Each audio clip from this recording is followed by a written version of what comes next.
nasa linya po natin ang telepono isa sa mga resource person, ika nga natin, sa ating coverage ng impeachment trial ni Chief Justice Renato Corona, si Atty. General Asuncion. Tatanungin po natin siya dahil isa po sa mga issue ngayon ay yung ebidensya. Kung peke yung ebidensya, kung hindi peke yung ebidensya, etc. etc. Atty. Asuncion, magandang umaga po. Si Mike Enriquez po ito. Hello. Hello, Mike. Good morning, Attorney. Mike, good morning. Live tayo sa DCWB saka sa GMA News TV. Okay, Attorney, tungkol sa batas, tungkol ang mga reglamento tungkol sa ebidensya. Ano ba ang parusa pag napatunayan na ang mga abogado naghain ng peking ebidensya? Kung mapapatunayan na peke, Attorney. May disbarment yan eh. May mga kasong ganun eh. Pag yung abogado nagpresenta knowingly na yung ebidensya or documentary evidence to be particular, no, a forged, counterfeit or fake is subject to disciplinary action by the Supreme Court yan eh. Opo, no. Okay, ang sabi nyo knowingly. Yung alam niyang peke tapos iniyain niya. Kung hindi niya alam, kung talagang kumbinsido. Yan eh. Nangyayari yan eh. Kung minsan sabi ng Supreme Court, you are one. Ganon.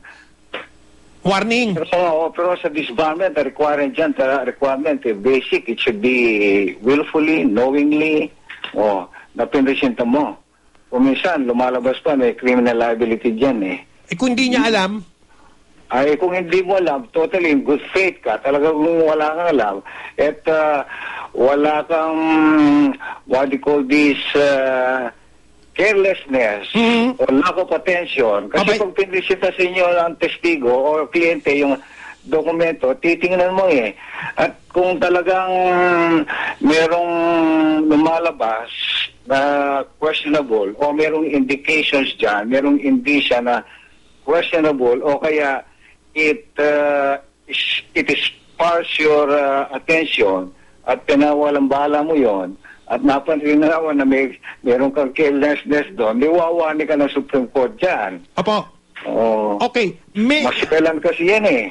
Okay. Sa kaso na, alam ba, naghain ng ebidensya na peke, may epekto ba yon sa magiging desisyon ng hurado sa kaso? Kung yung fake document na yan, kung talagang fake, na-presenta yan, walang base yun because it's a fake, it is a forged document eh. So hindi as I was telling, may liability dyan eh.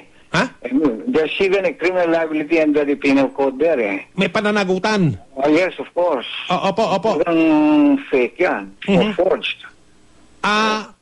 So, ang epekto nun sa kaso, parang wala kang ebidensyang iniharap. Yung particular na ebidensya na yun na peke. Yeah, if the document presented as evidence is fake, it's counterfeit, there's no value. Okay, paano nalalaman kung peke ang ebidensya o kung totoo? Well, it will be contested. Halimbawa, question document dyan. Halimbawa ako, I presented a document. Yung kabila, tinignan niya, it's a question document. Kung minsan yung nagkakaroon ng issue dyan, kung minsan ang husgado, dinidirect yan sa question documents division ng NBI. Ang NBI? Oo, pinipresenta yan. Kaya yung isang party mismo, yung nagko-contest doon, siya mismo, magmo-motion sa court to submit the question document to the Supreme Court, rather, to the NBI, para analysis kung talagang fake yan. So, magkakaroon talaga ng presentation of expert evidence tungkol dyan. Ang halimbawa po natin yung naganap dito sa impeachment trial na di umano peke. Sabi nung manager ng bangko, hindi po totoo yan dokumentong yan. Mukhang, alam niyo yan, ano, Attorney? Sabi nung manager, mukha yatang di totoo itong dokumentong ito eh. Ngayon, yun ang sabi nung manager. Paano natin madidetermina kung talagang sinasabi naman nung nagbigay, hindi, totoo yan. Ngayon, paano natin malalaman kung alin sa dalawa ba yan? Okay, look at this, but this is entirely different. Look at this, no?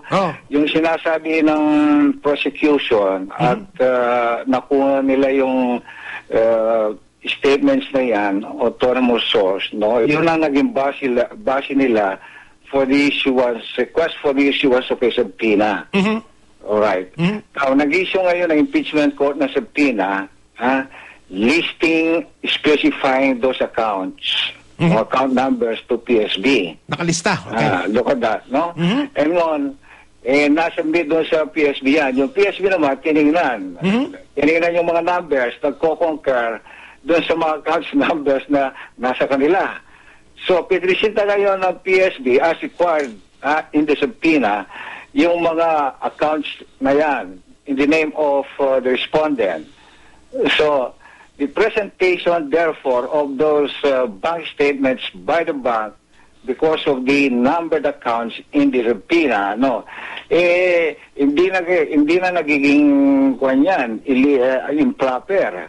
Dahil nakakatugmay In other words, the PSB was complying with the subpoena issued by the impeachment court. Ano pananagutan mo doon? Kung talagang, kung ang mga accounts number na yan, ang dalang hindi tunay, o kaya nakikita nila na fake, etc., they should have responded. Sasabihin nila wala yung mga accounts na yan sa amin, walang numbers, yung base dyan, fake, etc. Hindi po namin numero yan. Pero ang PSB sumunod doon hindi pinakwas, hindi pinanalify yung subpoena. It's complying with the lawful order of the impeachment court, which is the subpoena. That's a different angle now. Beside the fact na nung napresenta yung mga bank statements na yan, nagkaroon ng mga ng litis dyan o litigation. There was direct examination, there was cross-examination. Okay. Attorney, ang isa pang tanong, issue ba kung saan ang gagaling ang ebidensya?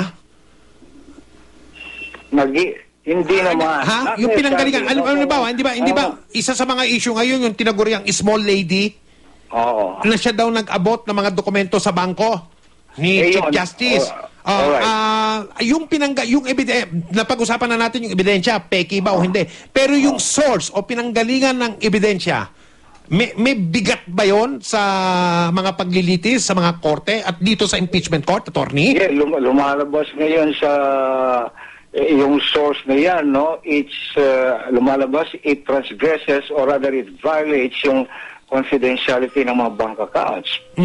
Ititingnan ngayon ang source kung saan niya nakuha, sino yung small or short lady yan. So there will be a violation of the bank secrecy law, kung illegal ang extraction yan, etc. And there is a corresponding penalty under Republic Act 1405. Hindi yata masyadong nababanggit ito. Kung inilabas yung record o dokumento sa bangko nang walang kaukulang, yun yata nasa batas sa bank secrecy law, dapat may utos, may etc.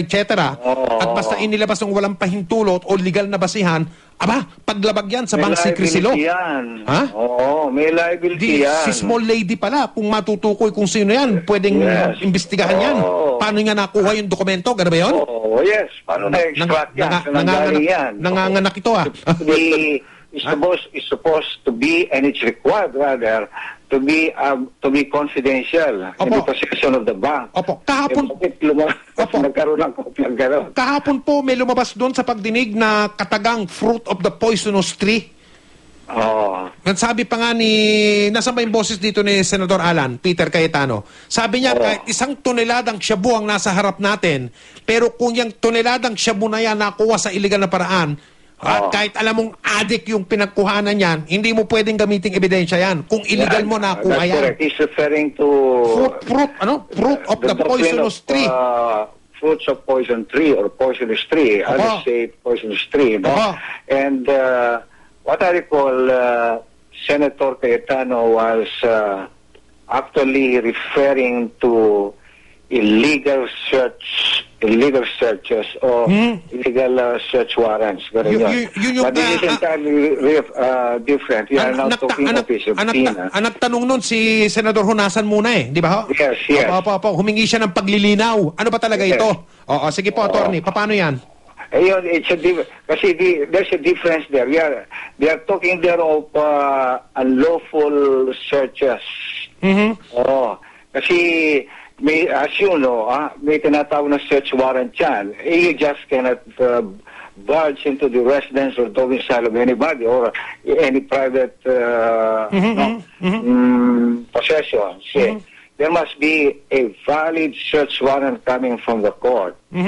Kaya halimbawa, nagsisi. Of course, there are no exceptions. Yung tinatawag na plain view doctrine, yung mga, etc. Pero pag may kinuha kang, alright, there's a search warrant. There's a search warrant. Specified specific ang mga items to be searched.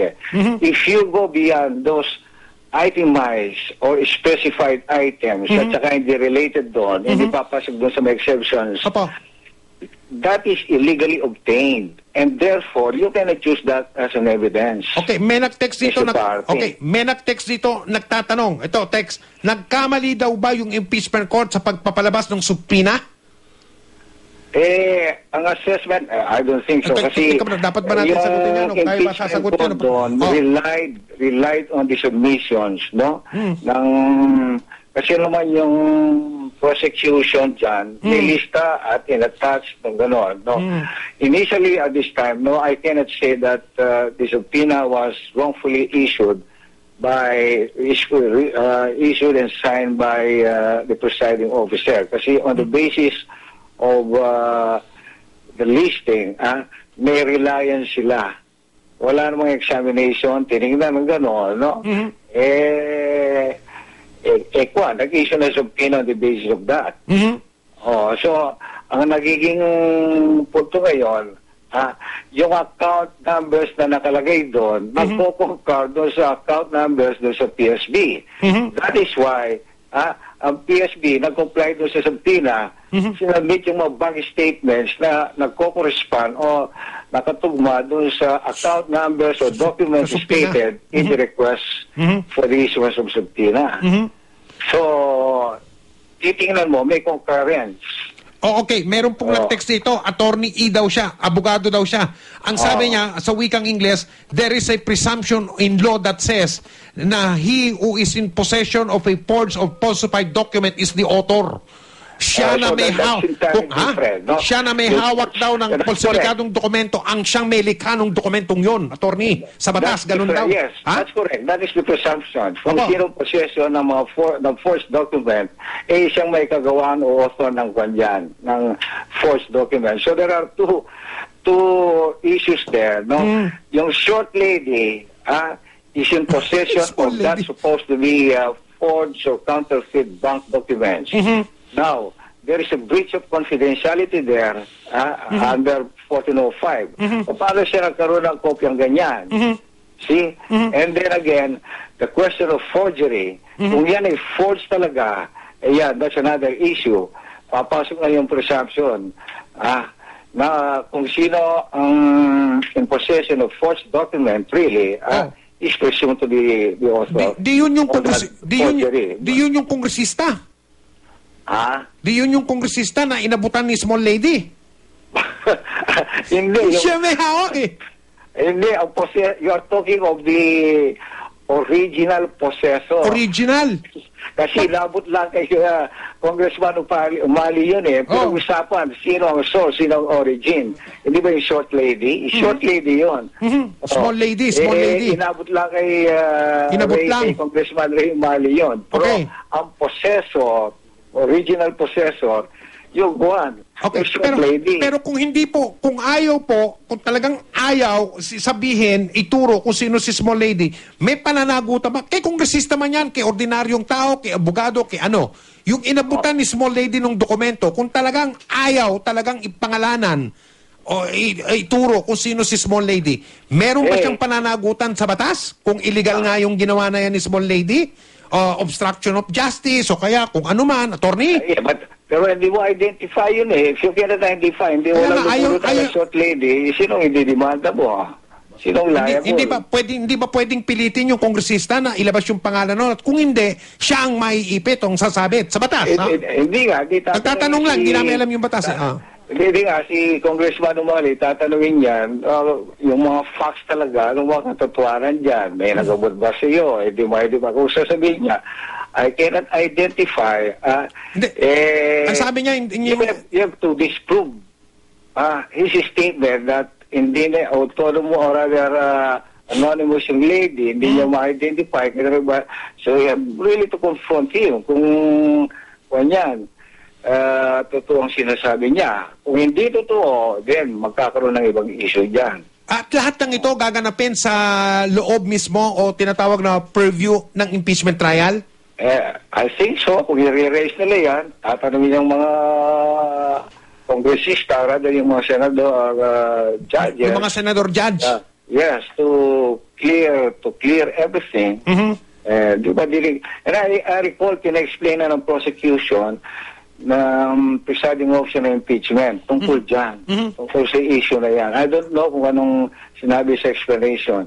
I do recall na sinabi ni Congressman Rudy Fariñas, tapos na doon sa request for admission nila, request for issuance of subpoena, sinabi nila doon na they didn't guarantee yung authenticity ng natanggap nilang kopya. But in good faith, sinasabit nila sa Supreme Court, sa impeachment court yun. And then, yun ang naging base nila sa request nila for the issuance of subpoena. Sa ilalim ng batas, katanggap-tanggap pa yun pag sinabi, uy, sorry po, hindi pala tama yung dokumento, pero good faith naman nung sinabmit namin yan eh. Malinis naman ang kalooban namin nung sinabmit namin yan. Wala kaming balak na manlinlang o manloko. O yung to test that eh. One thing is to say, another thing is patunayan. To see if kung ano sinasabi yun ang katotohanan. Ano ba yun? Opo, of sige. Sige, to say. Opo. It's not credible. Opo. Yung sinasabi, hindi mo, you will not give value to that statement. Opo. Sige po. So, lumilitaw ang Si Arnold po ito. Sige. So, Tony, lumilitaw ang hinahanap natin, white lady. Anong white lady? Walang nakita. Sira ulo mo, multo yun. Walang nakita eh. Punta ka ron sa Balete Drive. Attorney, maraming salamat. Ano kanyo? White lady na. Okay. Ay, Attorney. Hindi na yun, Mike. O sige. Ay, salamat. Tinanggap nyo yung tawag namin at salamat sa mga paliwanag ngayong umaga, Attorney, hanggang sa ulitin, ha? Okay. Salamat po sa inyo. Good morning. Okay. Bye. Si Attorney Ener Asuncion po, mga kapuso.